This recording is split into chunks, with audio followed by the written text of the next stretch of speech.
بسم اللہ الرحمن الرحیم۔ السلام علیکم۔ نیوز انالیسز کی ایک نئی ایپیسوڈ کے ساتھ میں ہوں سید عارف بہار۔ ناظرین، قائد اعظم محمد علی جناح نے راس کماری سے خیبر تک پاکستان کے نام سے ایک ملک بنایا تھا بر صغیر کے مسلمانوں کے لیے، اور یہ اپنی نوعیت کا ایک منفرد ملک تھا کہ جس کے دو پروں کے درمیان، دو حصوں کے درمیان 1000 میل کی مسافت تھی، اور مسافت بھی ایسی کہ درمیان میں اس مسافت اور اس فاصلے کا ایک ایک انچ پاکستان کی دشمنی سے بھرپور اور لبریز تھا۔ 75 برس میں اس ملک کا حلیہ کچھ اس طرح بگڑ گیا، ایک تو اس کا ایک پر ہی گرا دیا گیا، چلا گیا، اور آج جب اس 75 برس کے پورے سفر پر نظر دوڑائی جاتی ہے تو یہ پاکستان سے زیادہ ویڈیوستان کا منظر پیش کر رہا ہے۔ ایک کے بعد ایک ویڈیو آتی ہے، سیاست کے تالاب میں ارتعاش پیدا کرتی ہے اور پھر گم ہو جاتی ہے۔ کچھ لوگ اس ویڈیو پر آنسو بہاتے ہیں، سینہ کوبی کرتے ہیں، اور ان کے آہ و بکا قابل سماعت اور قابل دید ہوتی ہے،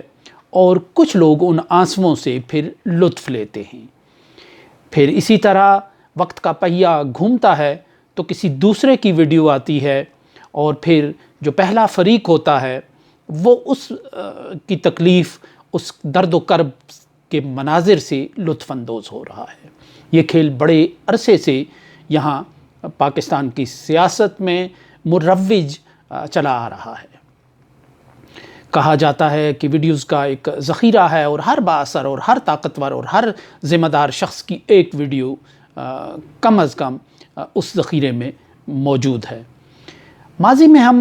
سنتے تھے کہ دنیا میں زیادہ تر مغربی دنیا میں فنکاروں اور اس طرح کے جو لوگ ہوتے تھے، شوبز کے لوگ، ان کی اکثر ویڈیوز لیک ہو جایا کرتی تھی، اور پھر اس پہ ہا ہو کا ایک منظر ہوتا تھا، اور پھر یہ بات ختم ہو کر رہ جاتی تھی۔ کبھی کبھار کسی سیاستدان کی ویڈیو بھی سامنے آتی تھی، آڈیو آتی تھی، گفتگو، تو وہ اس پر پھر ایک ہنگامہ ہوتا تھا۔ لیکن یہ بالکل ایک مستقل رواج اور ایک انڈسٹری کے طور پہ یہ جو کام ہے یہ پاکستان میں سامنے آ رہا ہے۔ صدر امریکہ کے صدر بل کلنٹن اور مونیکا لیونسکی کا ایک جو سکینڈل تھا، اس نے دنیا کو ہلا کر رکھ دیا، امریکہ کو ہلا کر رکھ دیا تھا، اور پھر جو ان کا ایک مواخذے کی تحریک چلی تھی، اور جس میں انہوں نے لائیو پھر اپنا مقدمہ کلنٹن نے پیش کیا تھا، دنیا نے ان مناظر کو دیکھا تھا،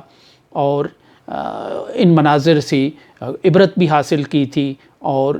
سسٹم کی تعریف بھی کی تھی کہ کس طرح سسٹم جو ہے وہ اپنی قیادت کو کچھ حدود و قیود کا پابند کرتا ہے۔ ایک عام آدمی کے لیے بہت سی آزادیاں ہیں، لیکن جب کوئی شخص قیادت کا، سیادت کا اور لیڈرشپ کا دعوے دار ہو تو پھر اس کو بہت سی بیریئرز اپنے لیے خود سلیکٹ کرنا پڑتے ہیں، اور ان کے اندر رہنا پڑتا ہے۔ لیکن پاکستان میں جس طرح سے اب یہ آڈیوز اور ویڈیوز کا استعمال ہو رہا ہے، یہ بہت چونکا دینے کا باعث ہے۔ یوں لگتا ہے کہ کوئی بہت بڑی انڈسٹری اس حوالے سے یہاں کھل گئی ہے۔ اصل جو انڈسٹریز تھیں وہ تو بند ہو گئیں مہنگائی کی وجہ سے، حالات کی وجہ سے، لیکن یہ ایک نئی انڈسٹری بنی ہے۔ یعنی ہر بااثر آدمی کے پیچھے ایک ویڈیو، ایک آڈیو، ایک کہانی ہے۔ کیپٹن صفدر نے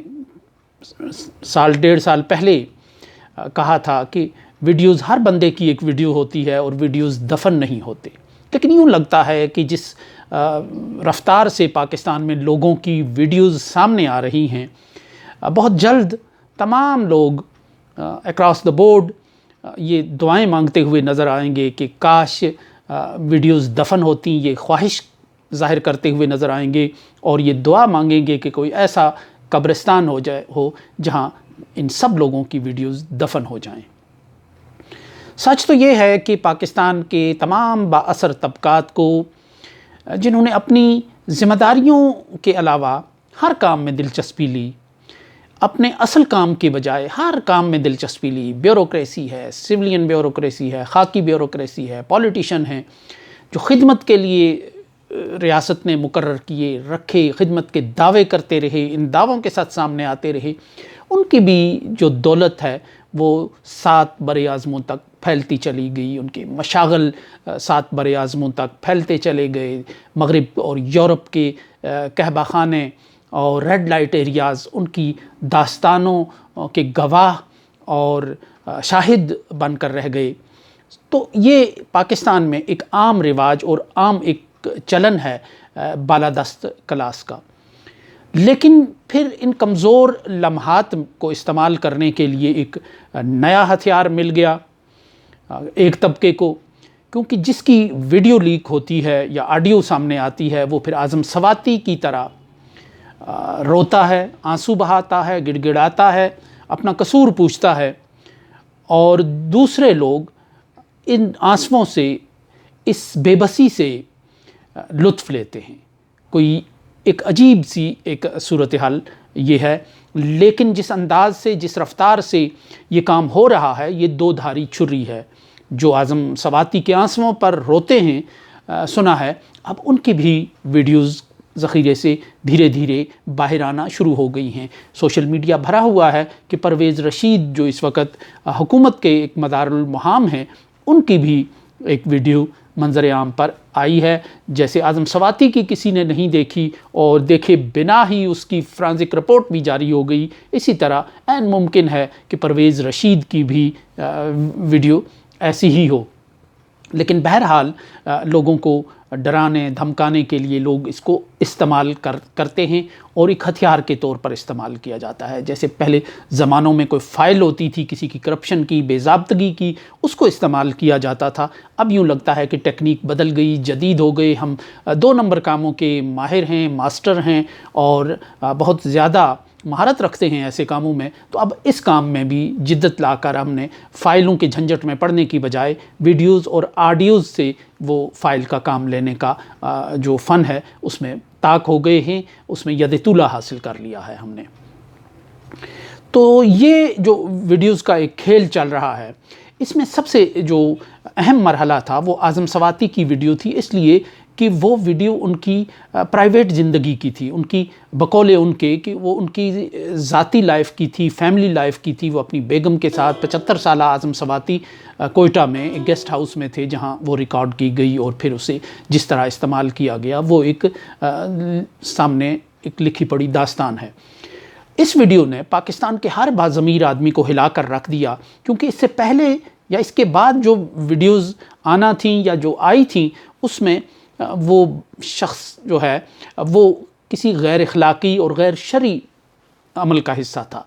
اسے وہ فیک تھیں یا صحیح تھیں، لیکن بہرحال وہاں اسے اس انداز سے ظاہر کیا گیا تھا۔ لیکن اس ویڈیو نے اس لیے ہر بندے کا ضمیر جھنجھوڑا اور چونکا دیا ہے کہ یہ ایک فیملی لائف کی ہے، ایک پرسنل لائف کی ہے، ایک 75 سالہ انسان کی اپنی بیگم کے ساتھ ویڈیو ہے۔ تو یہ اس لحاظ سے ایک ضمیر کو جھنجھوڑنے والا اور ایک ٹرننگ پوائنٹ لگ رہا ہے اس سارے کھیل کا، اس انڈسٹری کے زوال کا آغاز شاید یہاں سے ہو جائے جو پاکستان میں اس وقت پورے عروج پر ہے، اور جس نے پاکستان کو اچھے بھلے ایک ملک کو ویڈیوستان بنا دیا گیا ہے۔ ہر بندہ ایک ویڈیو کے سحر میں، ویڈیو کے خوف میں مبتلا ہو کر فیصلے کر رہا ہے، ایک نادیدہ اور انجانے خوف کا شکار ہے، اور اپنے اصل کام اور دیانتداری کے ساتھ اپنے فیصلے کرنے کی بجائے وہ اس حصار میں قید ہے، اس خوف میں قید ہے کہ جو اس کی ویڈیو لیک ہونے کا اس کے دل و ذہن میں پر سوار ہے۔ اس 2 دھاری چھری کو اگر یہیں فند نہ کیا گیا اور اس مرحلے پر اس کو ختم نہ کیا گیا تو یہ سب کو ایک ہی انداز سے نقصان پہنچائے گی، سب کو ایک ہی انداز سے یہ زخمی کرے گی، چھلنی کرے گی، اور پھر یوں کہ اجتماعی طور پر سب لوگوں کو اندازہ ہوگا کہ وہ ان سے کتنی بڑی خطا ہوئی ہے۔ آج جو ایک فریق پر ہنستے ہیں، ایک ویڈیو پر ہنستے ہیں، اور وہ کل پھر اس ایک اور ویڈیو کے آنے پر وہ آنسو بہاتے ہوئے نظر آئیں گے۔ تو یہ ایک